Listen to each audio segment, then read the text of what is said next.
सबको यह तो पता है कि युग 4 होते हैं, सतयुग, द्वापर युग, त्रेता युग और कल युग।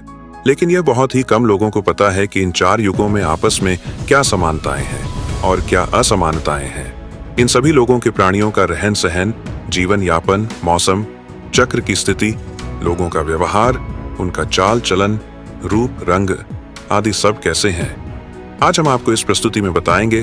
तो साथियों, इन जानकारियों को मिस मत कीजिएगा और वीडियो को अंत तक देखते रहिएगा। जैसा कि हम सभी जानते हैं, वर्तमान में कलिकाल यानी कि कलयुग चल रहा है। धार्मिक ग्रंथों के हिसाब से देखा जाए तो कलयुग को लेकर ऐसी भविष्यवाणियां की गई हैं जिन पर विश्वास नहीं होता है। लेकिन हैरानी की बात तो यह है कि इनमें से कई भविष्यवाणियां सच्ची हो सकती हैं और भगवान श्री कृष्ण द्वारा जो भविष्यवाणियां की गई थी बिल्कुल सच साबित हो सकती हैं। पृथ्वी का अंत कब और कैसे होगा, इसको लेकर भगवान श्री कृष्ण ने कुछ भविष्यवाणियां की थी जिनके बारे में आज हम आपको बताएंगे। तो आराम से बैठकर नॉलेज भरा यह वीडियो देखते रहिए, लेकिन चैनल को अभी से सब्सक्राइब कर दीजिए, क्योंकि बाद में हो सकता है कि आप ज्ञान गंगा में गोते लगाते हुए खो ना जाएं। तो सुनिए साथियों, सबसे पहले हम आपको सतयुग के बारे में बताएंगे। वह युग जब धर्म के 4 पद थे, यानी कि धर्म 100% था और पाप नगण्य यानी कि 0%। इस युग में कोई पाप करता ही नहीं था और इस युग में आश्चर्यजनक रूप से मनुष्य की लंबाई 32 फीट यानी कि 130 हाथ बताई गई है। और इस युग में सत्यवादी राजा हरिश्चंद्र भी हुए थे, जिन्होंने सत्य की रक्षा के लिए खुद के परिवार का और अंत में खुद का भी बलिदान दे दिया था। जबकि त्रेता युग में मनुष्य की लंबाई 21 फुट अर्थात 14 हाथ शास्त्रों में लिखी गई है।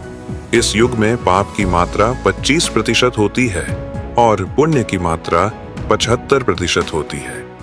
इस युग में श्री हरि विष्णु भगवान ने वामन का और राम जी का अवतार लिया था और इस युग में राजा बलि ने 3 पग धरती वामन भगवान को दान में दे दी थी और वामन भगवान ने उन्हें 3 पग में पूरा ब्रह्मांड नाप लिया था।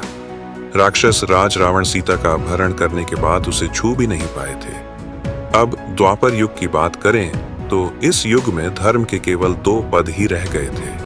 इस युग में मनुष्य की लंबाई लगभग 11 फीट थी, यानी कि केवल 7 हाथ, और पाप और पुण्य की मात्रा बराबर थी, यानी कि 50-50%। इस युग में आधे मनुष्य पापी थे और आधे मनुष्य पुण्यत्मा थे। इस युग में महाभारत का धर्म युद्ध हुआ था, जिसमें भगवान श्री कृष्ण ने धर्म की रक्षा के लिए पांडवों का साथ दिया था। अब वर्तमान काल यानी कि कलयुग की बात करें तो इस युग में धर्म का केवल एक ही पद रह गया है और इस युग में मनुष्य की औसत लंबाई लगभग 5 और आधा फुट है, अर्थात केवल 100 हाथ। इस युग में धर्म का सिर्फ 1/4 पर ही रह जाता है, अर्थात इस युग में पाप की मात्रा 75% होती है, जबकि पुण्य की मात्रा होती है केवल 25% है।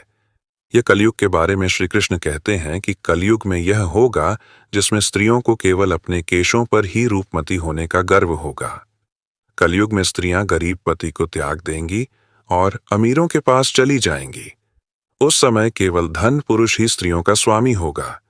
पुरुषों के रूप, रंग या चरित्र का कोई महत्व नहीं रह जाएगा। कलयुग में थोड़े से धन से ही मनुष्य में घमंड की भावना आ जाएगी। उस समय लोग आपकी धन, प्रभुता और लोकप्रियता के कारण ही आपसे संबंध रखेंगे।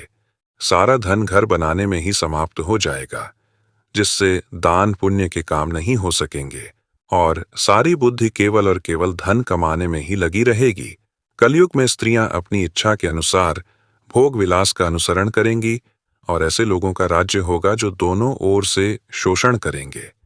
बोलेंगे कुछ और, करेंगे कुछ, मन में कुछ और, कर्म में कुछ। ऐसे ही लोगों का राज्य होगा।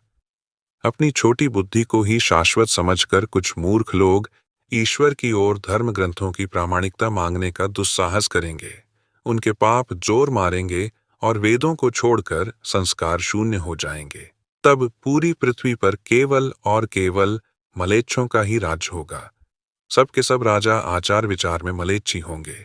ये सब एक ही समय में विभिन्न प्रांतों पर राज्य करेंगे, लूट खसोट कर अपनी प्रजा का खून चूस लेंगे।